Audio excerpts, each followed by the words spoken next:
నమస్తే. ప్రస్తుతం మనతో పాటు ప్రముఖ ఆధ్యాత్మికవేత్త, ఆస్ట్రాలజర్ బ్రహ్మశ్రీ శ్రీనివాసుల అనంతరామ శర్మ గారు మనతో ఉన్నారు. గురుగారితో మాట్లాడేద్దాం. గురుగారు నమస్కారం. నమస్కారం అండి. సింహార్పణ. గురుగారు, మే నెలలో సింహరాశి వారి పరిస్థితి ఎలా ఉండబోతుంది? ఓవరాల్గా ఈ నెలలో వీళ్ళకి ఎలాంటి ఫలితాలు ఉండబోతున్నాయి? గురుగ్రహ సంచారం కూడా ఉంది మే 14వ తారీఖున. ఈ సంచారం కారణంగా మరి ఓవరాల్గా వీళ్ళకి ఎలా ఉండబోతుంది గురుగారు? సింహరాశి వారికి భేషజాలకు ఎక్కువగా పోతూ ఉంటారు. వీళ్ళకు మొదటి 15 రోజుల కంటే తర్వాత 15 రోజులే బాగుంటుంది.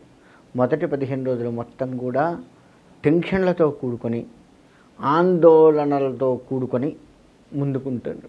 కానీ తర్వాత వచ్చే 15 రోజులు అంటే మనకి మే 1వ తారీఖు నుంచి లెక్కేసుకుంటే 15వ తారీఖు రోజు మధ్యాహ్నం వరకు ఇంచుమించుగా అంటే ఉదయం 11 వరకే, 15వ తారీఖు ఉదయం 11 వరకు కూడా వీరు టెన్షన్గానే ఫీల్ అవుతారని చెప్పచ్చు. తర్వాత 11 తర్వాత నుంచి క్రమేపీ వీళ్ళ యొక్క టెన్షన్స్ కానీ చికాకులు కానీ బయటపడతారు. అంతేకాకుండా ఈ రాశి వారికి కోర్టులో ఇరుక్కొని ఇబ్బంది పడుతున్నటువంటి వారు ఏదైనా ఉంటే దాని నుంచి పూర్తిగా బయటపడతారు. ఈ నెలలో వాళ్ళకి ఇది ఒకటి ప్లస్ పాయింట్. ఆస్తి తగాదాలు కావచ్చు, లేదా అనుకోకుండా ఏదైనా కేసులో ఇరుక్కొని ఉన్నవారు కావచ్చు, ఇట్లా ఎవరైతే ఉంటారో వాళ్ళు ఈ నెలలో బయటపడతారని చెప్పచ్చు.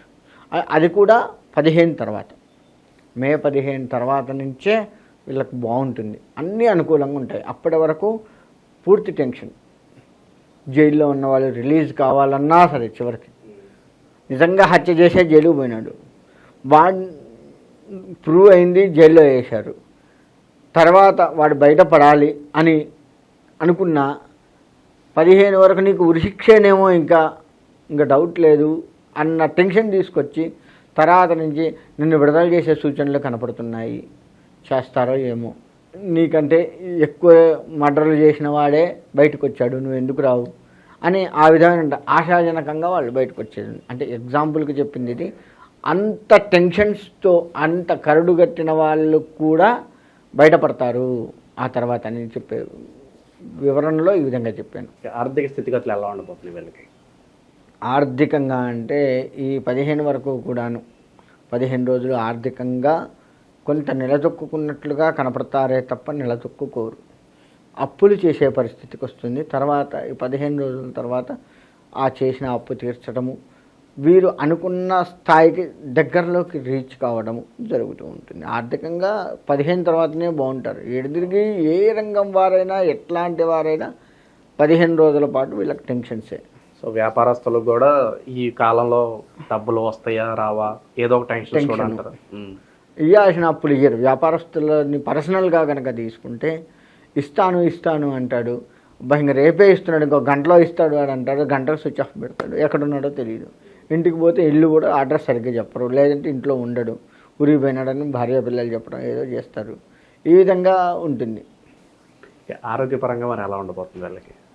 ఆరోగ్యం వచ్చేస్తే పర్వాలేదు, బార్డర్లోకి వచ్చి బయటపడతారు.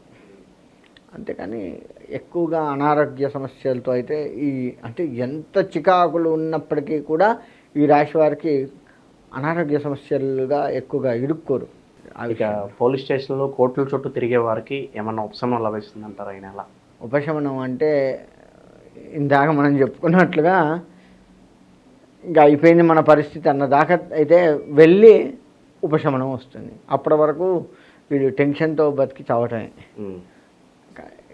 కాస్త ఈ కోర్టు వ్యవహారాలు, పోలీస్ స్టేషన్ల చుట్టూ తిరిగేవి అంటే రెండవ 15 రోజుల్లో కాస్త రిలీఫ్ వస్తుంది. అప్పటి వరకు ఉన్నది మనదే తప్పు అన్నవాడు కూడా, మన తప్పు లేకపోయినా మన తప్పు అన్నవారు కానీ, నిజంగా మనం తప్పు చేస్తే అప్పటిదాకా నీదేం లేదు అనడము, ఆ తర్వాత నీది ఉందట కదా అని చెప్పడం, ఇటువంటి కొంత హెచ్చు తగ్గులు కనపడుతూ ఉంటాయి. విదేశీ ప్రయత్నాలు చేసుకోవచ్చు అంటారా గురుగారు?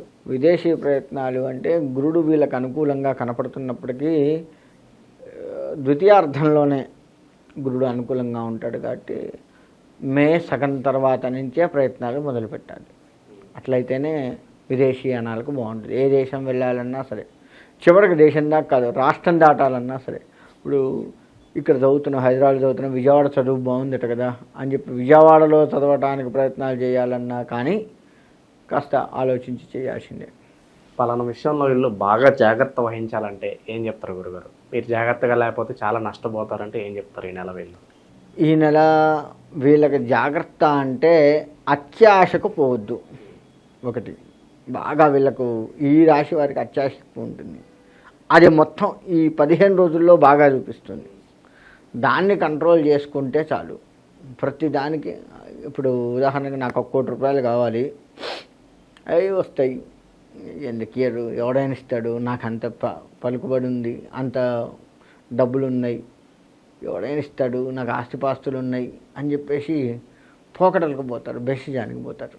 అటువంటి వీళ్ళకి ఇబ్బంది పెడుతూ ఉంటాయి. దాని నుంచి బయటపడితే చాలు వీళ్ళు. అంటే అటువంటి విషయాలు నిజంగా నాకున్నాయి అయినా కానీ చెప్పొద్దు, అలా ఉండాలి. లేనవాడు లేదనే చెప్పుకుంటాడు, ఉన్నా కానీ చెప్పొద్దు. చెప్పకుండా మామూలు స్థాయిలో ఉన్నాను అని చెబుతూ ఎదుటివాడిని పసిగట్టుకుంటూ మనం వాడు చేసే నష్టం నుంచి బయటపడాలి. ఇంకా మెరుగైన ఫలితాల కోసం ఎలాంటి రెమెడీస్ చేసుకుంటే బాగుంటుంది మరి రాశి? మెరుగైన ఫలితాల కోసం అంటే వీరు శనిదేవుణ్ణి ఆరాధించడం, వెంకటేశ్వర స్వామిని ఆరాధించడం, ఈ రెండు ఉత్తమమైనవి. అది కూడా శనివారం రోజు ఈ విధంగా కనుక చేస్తే తప్పకుండా మంచి ఫలితాలు వస్తాయి. మనకి మే నెల అంటేనే వైశాఖ మాసంతో కూడుకొని వస్తుంది. వైశాఖ మాసంలో నారసింహస్వామి వారి ఆరాధన ప్రాముఖ్యత వహించి ఉంది. కాబట్టి అన్ని రాశుల వారు కూడాను ఈ మే నెలలో విష్ణుమూర్తి ఆరాధన, మనకి శత్రు సంహరణ బాగా కావాలి, దానికోసం నారసింహస్వామి ఆరాధన చేస్తూనే విష్ణువుకు సంబంధించి ఈ నెల మొత్తం కూడా ఆరాధన బాగా చేసినట్లయితే మంచి ఫలితాన్ని ఇస్తూ ఉంటుంది. అంతేకాకుండా మే నెలలో చేయాల్సిన దానాలు, అంటే వైశాఖ మాసంలో మన శాస్త్రం కొన్ని దానాలు చేయమని చెప్పింది. అంటే వస్త్రదానము, నీటి దానము, నీళ్లు కూడా వైశాఖ మాసంలో దాహార్తి తీరుస్తూ ఉంటాయి కాబట్టి అటువంటి దానము, అంతేకాకుండా ఛత్రదానము, చెప్పులు దానము, ఇటువంటివన్నీ కూడా పాదుక దానం అంటారు. ఇటువంటి దానాలు కొన్ని చెప్పబడి ఉన్నాయి. వాటిని కనుక తెలుసుకొని చేసినట్లయితే తప్పకుండా అన్ని రాశుల వారికి ఈ దాన ఫలితం మనకి అంది వాటి నుంచి కాస్త మనం ఉపశమనం పొందే అవకాశం ఉంటుంది. కాబట్టి అన్ని రాశుల వారు కూడాను ఈ నెలలో దానాలు చేస్తూ విష్ణుమూర్తి ఆరాధన బాగా చేసినట్లయితే విష్ణువు ప్రీతిగా మనం ఏది చేసినా సరే మన యొక్క కష్టాన్ని ఆయన తీసివేసి, మన శత్రువుల్ని ఆయన తీసివేసి, మనల్ని పెడదోవ పట్టకుండా మనకి కూడా స్వామివారి యొక్క అండదండలు ఉండి చక్కగా మన ఈ మే నెలలో వచ్చే ఒడిదుడుకులు ఏవైతే ఉన్నాయో అవన్నీ కూడాను బయటపడటానికి విష్ణు ఆరాధన ఎంతైనా మంచిది. కాబట్టి అందరూ కూడా ఈ విధంగా చేసుకోండి. మీ జాతక ఫలితాలను పట్టి మనం ఇప్పటివరకు చెప్పుకున్నాం కదా, దాంట్లో మన జన్మకుండలు ఎలా ఉంది ఏంటి చూసి దానికి ఏమైనా పరిహారాలు అంటే మీ దగ్గరలో ఉన్నటువంటి వేద పండితులను ఎవరినైనా సంప్రదించినా, లేదు మమ్మల్ని సంప్రదించినా సరే దానికి చక్కటి పరిష్కారాలు చూసి పరిష్కారం చేసి మీకు మంచి ఫలితాన్ని అందివచ్చు.